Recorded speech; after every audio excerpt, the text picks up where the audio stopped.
District ya Kasese abayo bakaba olw'enguudo embi. Enguudo zino zayonoonebwa namutiko w'enkuba yatonnya naddala mu mwaka ogwedde era basitawanyiziddwa nnyo okusobola okubanga batuusa ebyamaguzi byabwe ku butale. Wano ne basinzidde ne basaba gavumenti eyongere ku nsimbi z'ebawa basobole okulaba nga enguudo zibalina bazikuuma nga ziyitikamu.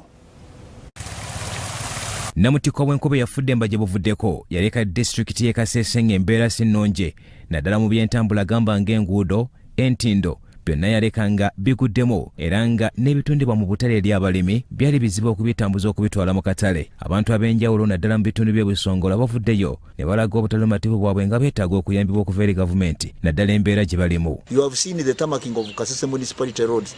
All these are programs meant to ensure that our road is secured.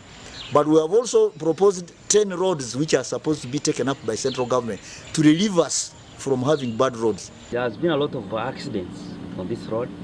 Actually, people had abandoned the road, but we are happy that the government allocated us funds to construct the road now.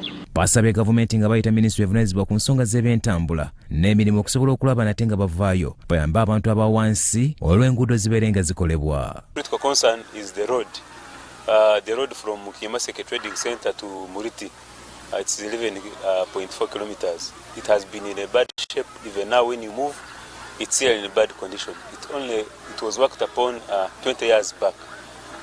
Wabula yadde nga guli bwe gutyo, ssentebe wa LC y'okutaano Muhinda Elifazi akinogaanyizanga nate Ministry of Evunaanyizibwa ku nsonga z'ebyenguudo n'ebyentambula weyavayo mu ngeri yankusuulidde omwoyo nga nakyombekedde akufumbira embaala ne bawa ensembe obukadde 10 kirambirira okusobola okulaba nga baddukanya n'okutereeza enguudo eziri mu mbeera embi.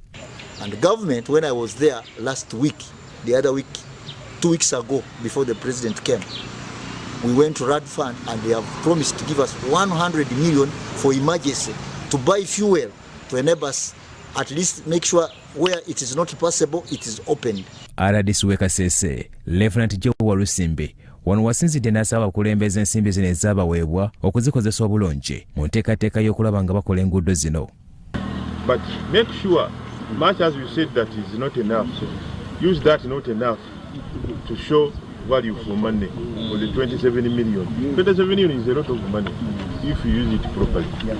Etakomyawo alabudde naddala ababakuba amataffaali okuliraana enguudo zino okubeera obulindaala kubanga kino kibakola kimenya mateeka era nga kiviirako n'enguudo okwonooneka olw'amukoka abayitawo olwo ne zireetamu agannya. Abantu amataffaali ku kkubo marufuku kyamanya akuna tugende bagambe tebakiddamu.